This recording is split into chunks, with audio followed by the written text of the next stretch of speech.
just went bought me a laundry machine, so I can keep washing money. Them gon' act like they down with the team, but they ain't get nothing from me. I have to get dripped before I hit the scene. YouTube, what's good? It's your boy Big Nardo. We back with another live reaction.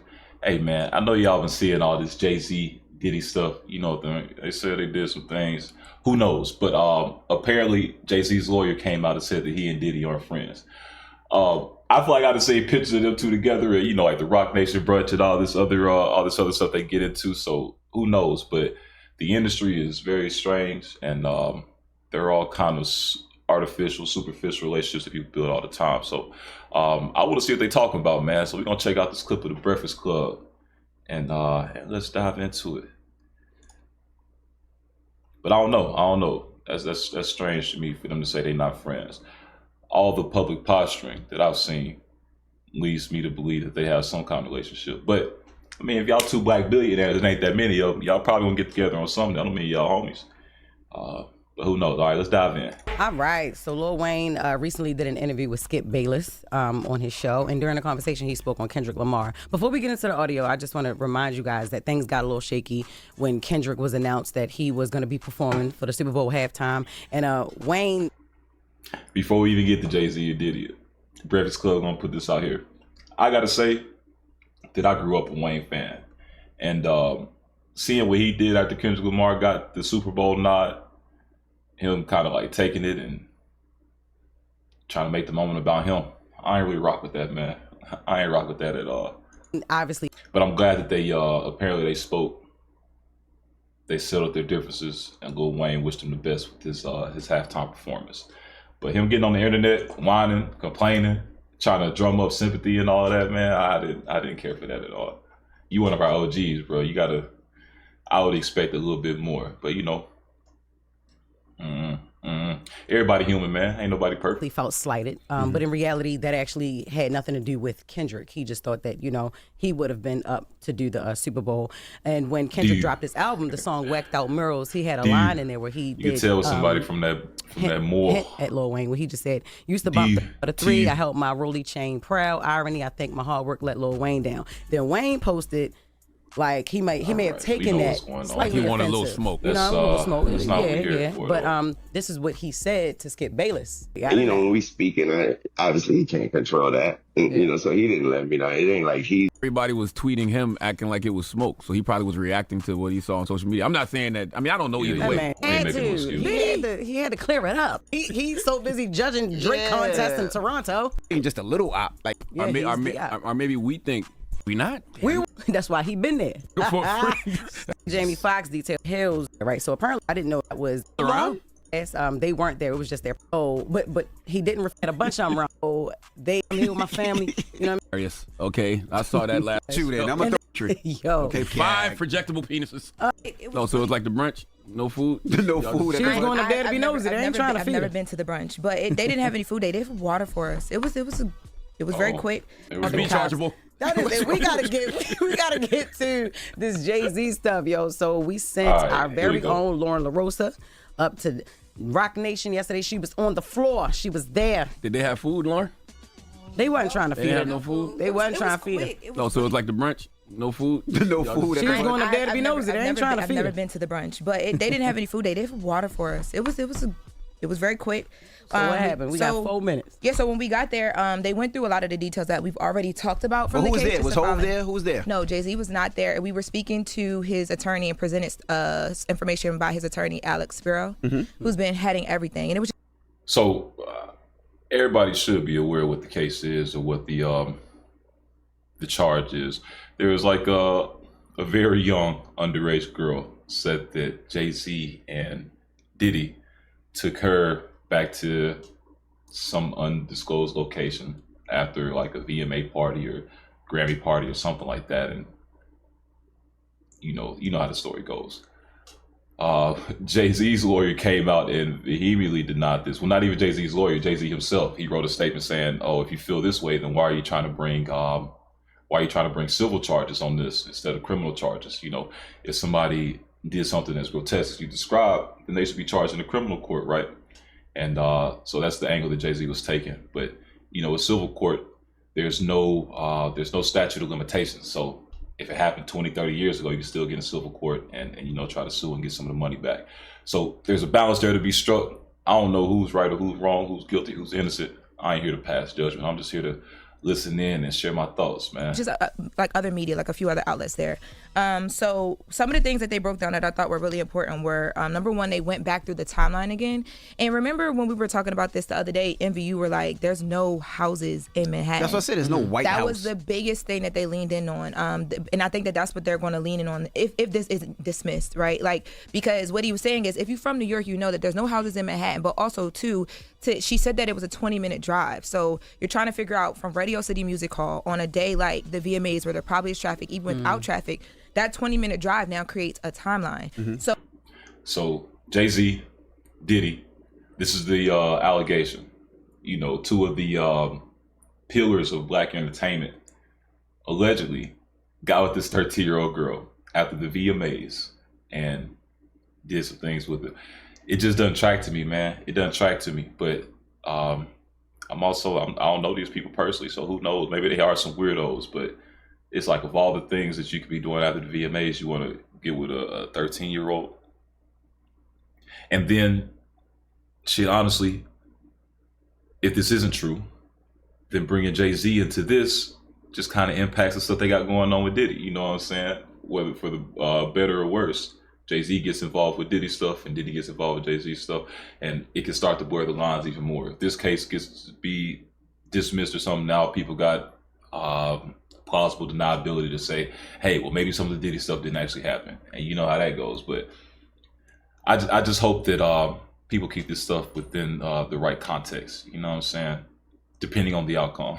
Now, if these folks did it, did he do it? I don't know. So what they did was they went through and we got packets. They went.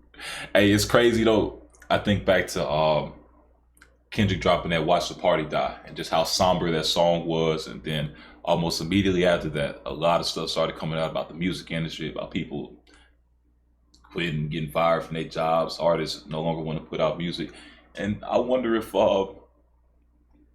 music is timeless, but I wonder if music has a timeline.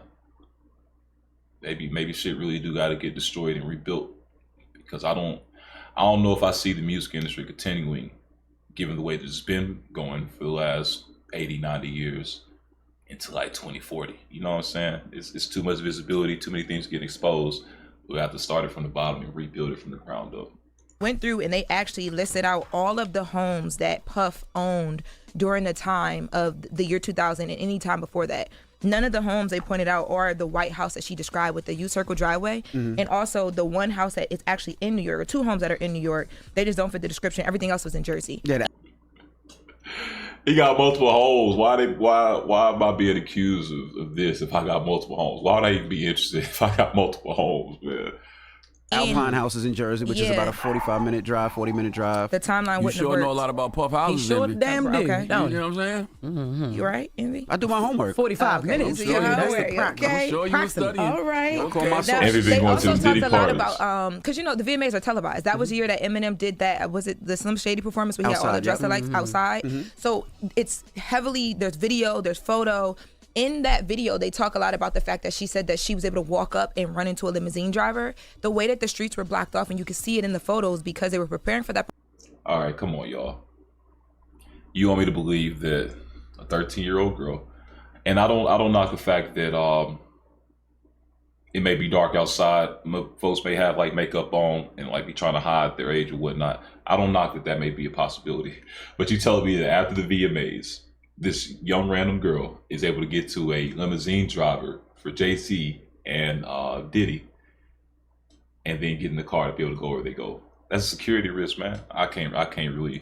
Performance, but also just because of the arrivals and drop-off setup. Not that way. You wouldn't have been able to just, like, it was barricaded off from the people. You wouldn't have been able to just walk up and knock on a limousine, according to what Jay-Z's attorney, Alex Spiro, was saying. Now, another thing that was really important was the fact that she said in her testimony in the complaint that she watched the show from a Jumbotron, and then she was picked up later by the limousine, by Diddy's limousine. They went and according to Alex Sparrow, I have not confirmed this myself, they went and looked at permits that year for the show. There were no permits submitted for a Jumbotron. There was no Jumbotrons. And even when you watch Eminem's performance, from where she's saying she's picked up, you don't see Jumbotron. So they were just doing a lot of that. But Sound fishy, gang. Sound fishy, gang. If this is from 2000 and it's 2024, it's like, come on, you can't remember all the details. So is this a cash grab, or is they trying to like capitalize on the fact that Diddy's going through some things right now and then try to bring more people in there so they can just settle out of court? You know, sometimes it's easier for these big corporations. I'll just use Jay-Z and Diddy in this example as the big corporations to just settle. You know, you throw a lawsuit at them, they be like, all right, look, we don't want to go through and fight this. We don't even want the public perception of this getting out there and being known. Whether it's true or not, public perception, you got to fight that. And it's like some folks will just settle out of court, but that can make you look guilty as well. So I understand Jay-Z want to take it all the way. And I also understand Jay-Z said, my case is over here. Whatever y'all got going on with Mr. Combs, that's over here. But this side of stuff, I'm on the up and up. I ain't got nothing to do with it. I feel you, brother. We do have some audio because we were able to ask questions at the end of it. Yeah, but Shorty saying she was at a Jumbotron and there wasn't no Jumbotron in the area. Come on, are you delusional? You making things up in your head. You don't want to victim blame or victim shame or call anybody out for their interpretation of the situation, but it don't seem like it's tracking to me. And one of the things we've been talking about in this room is what happens if this is dismissed. Will there be a defamation lawsuit that comes after that? So I asked, well, you want to hear the attorney say it? So I asked the attorney, Alex Sparrow, about that, and here's what he had to say. If this case is dismissed after that, are you guys decided indefinitely to file anything in addition, like a defamation lawsuit? This issue with a lawyer taking advantage of the situation is going to be dealt with, I can assure you. And I think sort of stay tuned. I think the first thing today was to make sure that everybody understands. Hey, I work in corporate. So when he said it's going to be dealt with and stay tuned, he said a whole lot without saying Nathan. You got to read between the lines, you hear me? This is not an account of inconsistency. It sounds like one of the messages my CEO said, man. That's funny. That's funny. He said, stay tuned. I wanted everybody to understand that this never happened. This is completely false. And then we'll move forward from there. Now, another thing that... Oh, go ahead. I was going to say, you know, Busby not going to have the opportunity to take on anybody else's cases because he's going to be too busy fighting his own. Yeah. Another thing that I thought was interesting, too, when he said this, I was like, ooh. The brunch ain't the brunch, I guess, no more. So someone in the room, well, another one of the reporters asked, you know, Jay-Z has been making all these statements, but he has never mentioned Diddy in any of the statements. Diddy is involved in this case. He's named in the same doc. What's going on with that? Does he plan to mention Puff? Let's take a listen. I mean, Mr. Carter has nothing to do with Mr. Combs' case or Mr. Combs. They knew each other professionally for a number of years. Hey, y'all hear that? They knew each other professionally. That means that I don't fool with Buddy. Whatever he got going on over there, do not try to implicate me in it. I don't know what he got going. But I will say,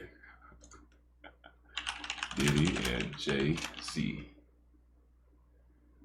pictures.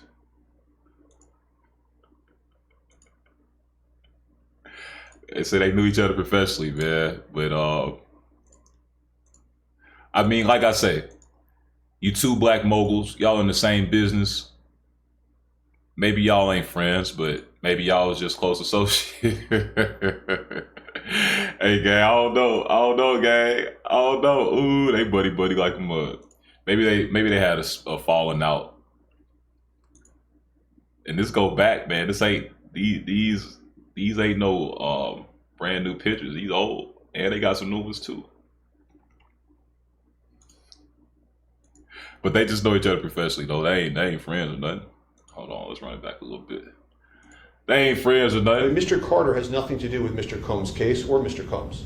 They knew each other professionally for a number of years, just like in all professions. People know each other. At the music awards, they support each other. If you go to the NBA All-Star game, they support each other. That's just how professions work. Hey, Jay-Z sat with his lawyer. His lawyer's like, all right, Hov, tell me all the times you sat with Mr. Combs. Jay-Z did the same thing that I just did. He went to Google. He's like, all right, look, we was at the All-Star game. We did brunch together. We had a lot of business dealings. We need to go ahead and get in front of this. And he was like, don't worry, buddy. I got you. And this is what he came up with. I like it. People know each other. At the music awards, they support each other. If you go to the NBA All-Star game, they support each other. That's just how professions work. There is no closer association between any of them. That's also a matter of fiction. That's all that there is. He doesn't know anything about the charges or allegations against him. He has nothing to do with that case, and there's nothing more to say. I mean, yeah, just because you see people at industry events, just because you see people even working together, doesn't mean they are friends. They are peers. You trying to tell me up until this minute you never thought Jay-Z and Puff were actually friends? Yeah. Come on, Charlamagne. I know you posturing. You got industry relationships to protect. But when you look at these photos, man, it looked like I had a whole lot of work associates. I ain't never took no pictures like these with them. Never took no pictures like these. I ain't never smiled this hard with nobody I work with, man. Nobody. Well, I had one homie that I work with, but he was my homie outside of work, so that don't really count.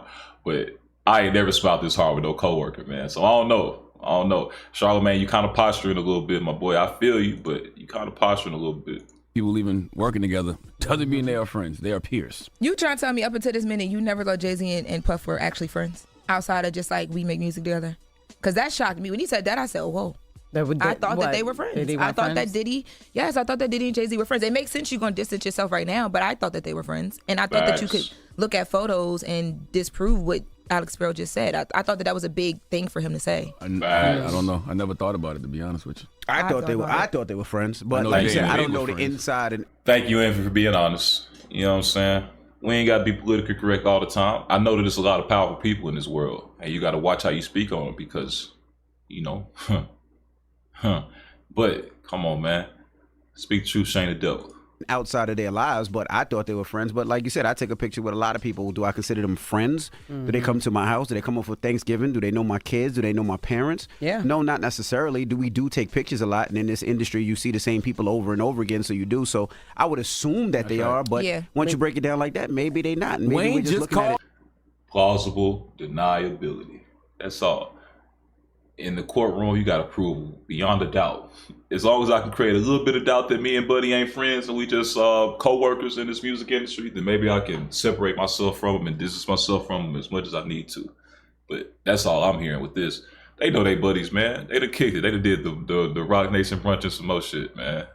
Kendrick and said congratulations. Right you now. better kill not it. Right now, Oh, that's crazy. And my friend like us twice. My friend can't do that. Y'all know how I feel. Assume that they are, but once you break it down like that, maybe they not. Maybe Wayne just called it. Kendrick and said congratulations. You better kill it. Oh, that's crazy. And my friend like us twice. My friend can't do that. Y'all know how I feel about friends. I feel like you can't just throw around the word friend. Like a friend means it's your confidence, somebody that you can go and sleep over their house. You can you can't. Come on, Jess. She was raised correctly. You could tell somebody's raised correctly. A lot of folks throw around the word friend too loosely, man. Everybody ain't your friend. You got to learn how to differentiate your different groups of people. You got your friends, you got your associates, you got your co-workers, you got, you know what I'm saying, the people that you just cordial with. Everybody ain't your friend, and people get messed up trying to call folks their friend. I'm gonna say that I was very lucky, and I'm very appreciative to have been blessed with some great friends that I've known since like 5th to 6th grade, man. 5th to 6th grade. I'm talking about like 15 plus years. I'm blessed. I'm blessed to have great friends and to know what real friendship is. Everybody ain't got that. Can't say a friend. You can say associate in the industry or in the business, but if we never knew them to be friends, then we can't just assume that they were. And why do we assume? We just the public on the outside looking in. How are we going to tell you, no, that's your friend. That's your friend. I think it's just a Charlamagne caping. I mean, in order to have good conversation, you do have to have people that sit on both sides of the argument. So I get that. Maybe a little bit of jigger's advocate. I ain't gonna say devil's advocate. Maybe a little jigger's advocate. But Charlamagne caping a little bit, man. Perception thing. But honestly, I was thinking about it like this. Like, if it is just a perception thing, if Busby even tries to hit back with like, oh, well, look at the photos. Look at what Puff said remember that year at the Grammys and he talked about, and Jay-Z was there, whatever. Yeah. It's just perception. The same way, like, you can argue it's just perception. And Busby got a lot of other things to worry about because the way that they broke this down, timeline, it really doesn't make sense. So I'm interested to see what Busby's response is. The fact that the timeline doesn't make sense, I wonder, because it really don't make a lot of sense for them to say that Jay-Z and Puff were interacting with this 13-year-old. I wonder if there's a larger player here. So, you got to think about it. All of this is really politics and posturing. The same thing that Charlamagne doing is the same thing that all these guys doing, because it's all a game of money. And money follows the politics at the end of the day. And so I wonder if this is a bigger play for maybe Jay-Z to publicly distance himself from Puff before he goes through the rest of his charges or anything. I don't know because this case came from left field. A lot of times stuff like this wouldn't even make like mainstream news. It would just get thrown away because it's so preposterous and nobody would believe it. But this is like a perfect opportunity for Jay-Z to say, you know what? Let that news go public. I love my brother Combs, but I gotta we need to decrease the separation between us right now so that I can continue to make this money. Think about like Gunna and Young Thug. You know what I'm saying? Young Thug was like, all right, Gunna, I got to separate myself from you or vice versa so that you can go outside and make this money. Maybe Jay-Z like, all right, Puff, we got to have this case so that I can separate myself from you. I can go make this money and, we can break bread behind the scenes. If they really homies, I don't know what their relationship is, but I don't know, man. This is just, it comes out of nowhere to me. It's a little bit hard to believe, Perception is not reality. So I just wonder where all this comes from. What's the play at the end of the day? Things to worry about, because the way that they broke this down, timeline, it doesn't. It's like, you know what I'm saying? You street fight, somebody hit you one of these just to hit you with a boom. You feel me? You can't fall for the distraction, man. The distraction is just to set you up for the next play. So I wonder if this is a distraction to set us up for the next play. Really doesn't make sense. So I'm interested to see what Busby's response is. Perception is not reality. Like, you ain't never been hunting a day in your life. But you're killing with that Duck Dynasty fit. Baby. I'm from South Carolina, so I love the Duck Dynasty fit. At least it was I didn't know where you was going. It's not deer hunting season anymore, but you're still killing it. But also, you ain't never been we see in your life, and look at you. We also seen Puff say, my brother Jay-Z, this is my brother, we're brothers. So when you hear that term, it makes people assume that you guys are closer than just associates. Hey, I will say that all right, so let's say that you got a homie. He kind of your homie, but he ain't like, y'all ain't from the mud, but y'all have made each other through the industry and whatnot. And you know that he on bulls, if he on dirt and whatnot, and you know that you not. I could see a situation in which the homie that's on dirt tries to closely associate himself or bring other people into his world or try to associate himself in their worlds so that you can't really get away from them, because now it's like, oh, we've been publicly listed as homies, so now you gotta look out for me. Like, it's some sick sociopath, manipulative, you know what I'm saying, type of move. But I could definitely see somebody trying to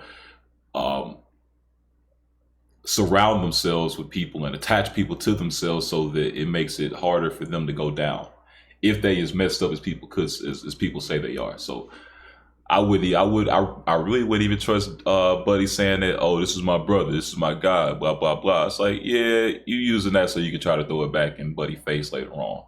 My brother, we're brothers. Man. So when you hear that term, it makes people assume that you guys are closer than just associates. And maybe it's just like my brother in the business. Everybody needs to stop throwing that brother, sister thing around so much. Sleep over. You ain't sleeping over Puffy house, allegedly. Who ain't sleeping over Puffy house? Envy know every house. Before you even said the house, Envy was saying, I know this house and that place. Yeah, we gotta check Envy GPS.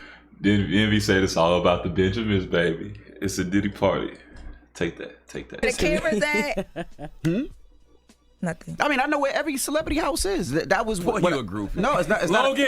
Logan, man. It's not this man up for the holidays. It's not even being a groupie. Is when you young and you trying to make it. That was my inspiration. I get you. So I used to drive by, and I talk about it in the book. I used to drive by rich neighborhoods to look at the houses and be like, one day I want a house like that. One day I want to live there. One day I want that. Until I was able to purchase it. One day Diddy was in the lawn with his shirt off, and he said, "If that thirsty mother effer ride by here one more time, I'm gonna give him a drink." You should have said "gave me baby oil." That's what you should have said. No, I'll give him a drink. I don't want to drink. You was drinking out his holes. Okay. Lord. And thank you, Jess. Thank you, Lauren. Wow. That was Jess with the mess. Oh my God. Now when we you come said back, custard? Come on, we gotta go. Come on, don't ask me. Get out of here, Duck Dynasty That now. is nasty. Hey, man, Charlamagne a fool. Hey, but I can appreciate that even with Charlamagne, like, some of his actions may be a little strange or unique, but he don't mind being himself, man. So I can appreciate that. You listen to this video, keep being yourself, man. But hey, what y'all think? Are Diddy and Jay-Z friends? Did they do this thing together? Do you think that this thing even happened? You know what I'm saying? Drop your thoughts in the comments, man. It's another video. I'm out. Big Nardo. Let's get it.